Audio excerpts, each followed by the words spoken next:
What's up, y'all? It's your boy Carcino. Um, Let me start off by answering the question everybody want to know.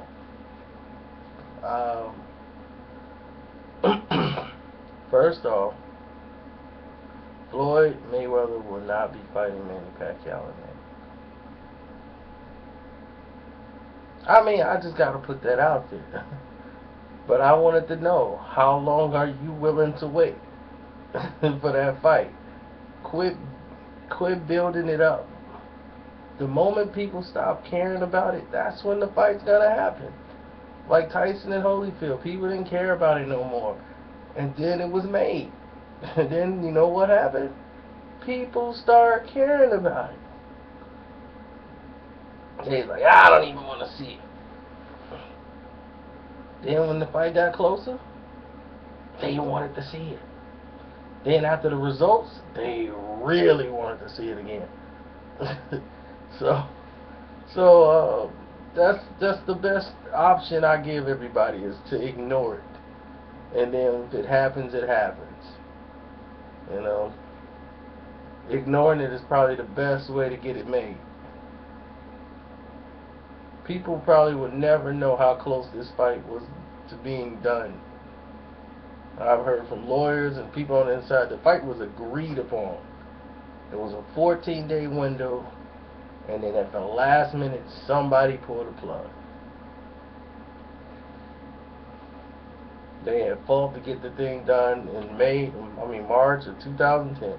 It was a done deal. They had spent all day and night working on trying to come up with an agreement on the testing. It was just that it wasn't really just the testing. It was about like the actual just taking of blood. It was a whole process that people wasn't aware of how it was going to work and coexist in boxing at that time. They just didn't see how it would work. They didn't know what would the penalties be. There's a lot of money that can be lost by sponsors if the fight's canceled. How long will the fighter be suspended? How long will he be suspended for? Can the athletic committee come in and take his... There's so many questions that went into it that many of the boxing fans didn't know what was going on behind the scenes of people asking questions, because it was new to everybody at the time. But the excuses that came to why they didn't even want to take blood, that's what threw up the red flags. So, with that being said, we move forward. Remember I told you we were doing the ticket giveaway for the Braun and Madonna fight, and we had the gloves, the posters, and everything. You text the number. Those winners will be announced. I mean, you can still do that too. I mean, the winners haven't been announced yet. They're announcing the winners to that on December the 8th. So next week you can get that. Now, we have something new. You know we always do. We always got to take care of our fans. But there's something new on the table. And right now, it's the VIP package that we're giving away. So basically, you can enter for a chance to win the VIP experience, courtesy of Golden Boy, Layal Batar, for the Danger Zone event. Okay, now here it is. You can get 2 floors tickets. Okay, that's one package. You can get 2 VIP seats to the public workout, 2 VIP passes to the press conference, 2 VIP seats to the official weigh-in, 2 Layal Batar t-shirts, 1 autographed glove by all the Danger Zone fighters, and then there's the VIP party. Now, who wouldn't want... I want that. I'll be on a plane tomorrow if they give me all that.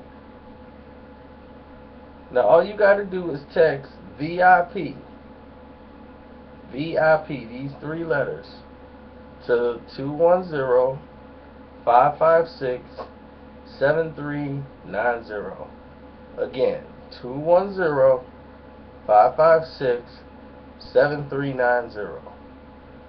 And it's VIP, 3 letters. So it's not like last time when you typed in Boxing Socialist.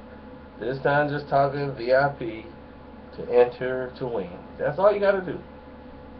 You don't have to pay anything, nothing. Now you might win some tickets to go see the Danger Zone fight. Thanks to Boxing Socialist bringing it to you. From Leon Batar and Golden Boy and the whole shebang-a-bang. Now, we move forward. Now we got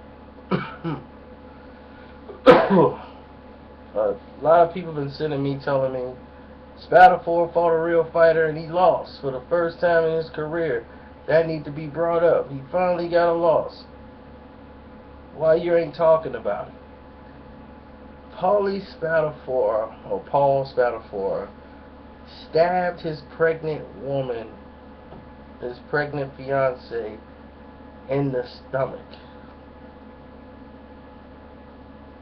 That vetoes your career.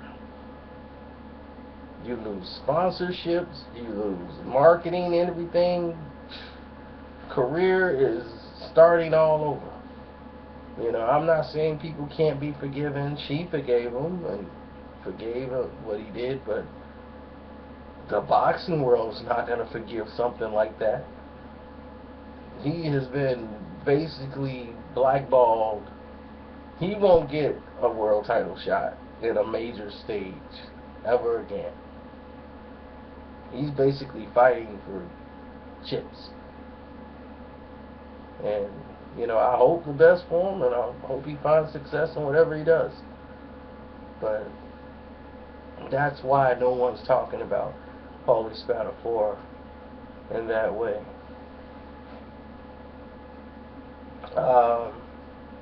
Another question about Carl Froch. Why don't I ask Carl Froch to go to 174?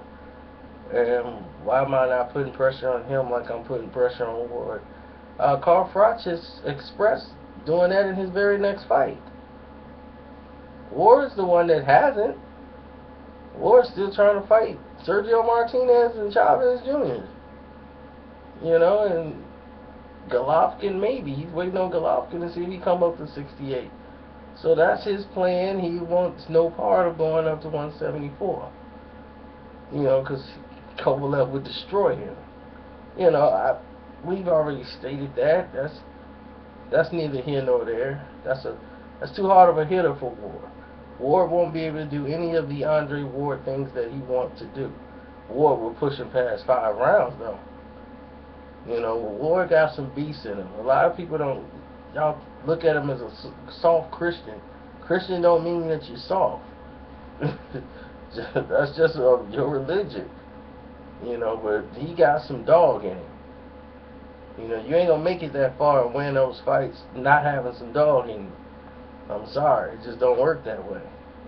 I mean, Manny Pacquiao is not my favorite fighter, but to sit here and say he ain't got no dog in him, he's just a complete punk, I would be lying. You know, he does have heart. He got dog in him. He's gonna fight you. He's just skill-wise, he's not at Mayweather's level. And that's basically all the gist of what we've been telling you for the past 4 years is just plain that. He's not on the same playing field as Floyd Mayweather. That's really just the gist of it. Y'all escalated to something more and turned it to hate because I don't agree with you. Because that's what hating is now. When you don't agree with somebody and you have an opposing view, that's considered as hate. Okay, your next question was about Kovalev and Superman Adonis Stevenson. When should they fight? They should fight after the very next fight each one of them had. They shouldn't fight next. And the reason why I say that is because you got something really good here. This is something very unusual. You have 2 fighters from 2 different countries who basically the general public actually cares about. They're getting notoriety. There's people talking about them now. You know, each fighter fought like 4 times each on HBO. Done great numbers for HBO. I mean, even though this one was backed up by Pacquiao's fight with Rios, still this fight did some good numbers. So people are noticing it, and then people want to see them two fight. And HBO did a good job of building it, but they don't have to milk it so hard. I mean, to see one of those guys fight Carl Froch and another one fight George Groves or something like that, or Bernard Hopkins fight one or the other, you know, I'm okay with that. I'm really okay with that. And then the winner of those two fights fight each other. But HBO's feeling like boxing is such a risk. We don't want to lose our fight, but it don't really matter. Win, lose, or draw. People still don't want to see that fight. That fight gonna be fireworks. So you're not losing anything.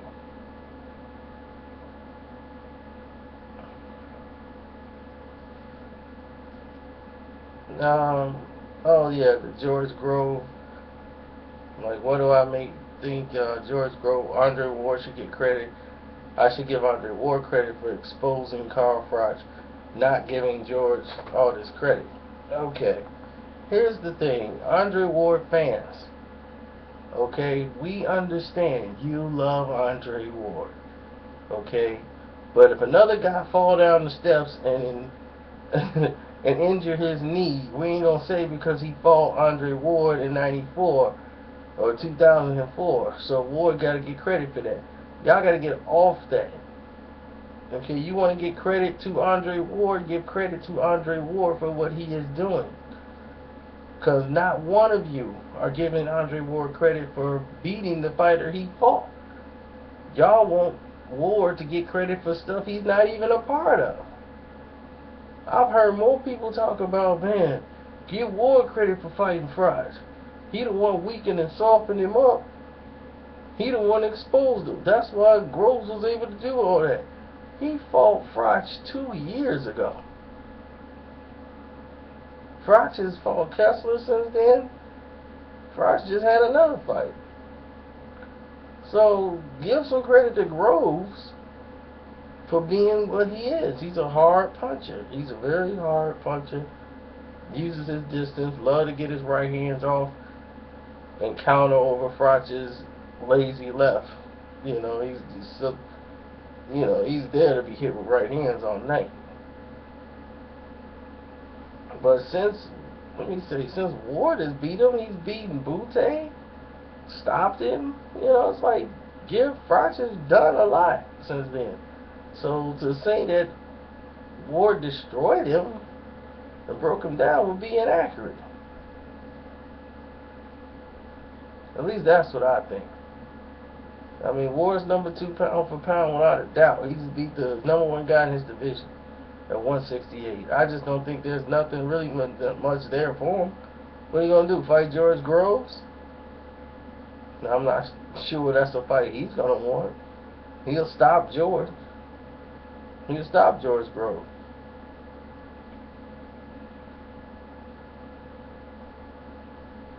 Oh, this guy was like Ward and Golovkin. Ward and Golovkin. Him and Triple G, that would be a very good fight. But here's the thing. Ward found a way to beat Golovkin. Golovkin's overconfident. He's never been in there with a guy who could take anything away from him. Ward would be a guy who can. He's bigger than Golovkin. Ward is pretty strong. He'll be able to deal with what Golovkin's bringing. How Golovkin's going to deal with the fact mentally when he gets tied up, when his offense gets stymied. And then Ward is putting his offense on him. He's hitting him, but he can't hit Ward back the way he wants. Ward's not going to just sit back and let him hammer him with punches. He's going to wrap your arm up. He's going to keep a head in your chest. He's going to turn you. He's going to frustrate you. And Golovkin doesn't have the great defense upstairs. And then he's pop shotting you, and you're getting frustrated. So you're just abandoning all defense and just wants to go out for the kill. And then your head is out there getting exposed. Now your eyes are closing because you're getting popped over and over again. Now you're cut. Now you bleed. Now you're really frustrated because you can't hit them back. We never seen Golovkin have to deal with that adversity. Everything has been a come forward and the guy folds type fight. What do you think he's going to do when he fights a fighter who comes back at him like a Ward would? Just something to leave you with. So for people who think I hate Andre Ward, that is just the stupidest thing I've ever heard in my life. Oh, I just tell you the truth. And some people call it hating, I don't, but it's what it is. But anyway, this video is too long. And we're going to cut it short right now. Deuced.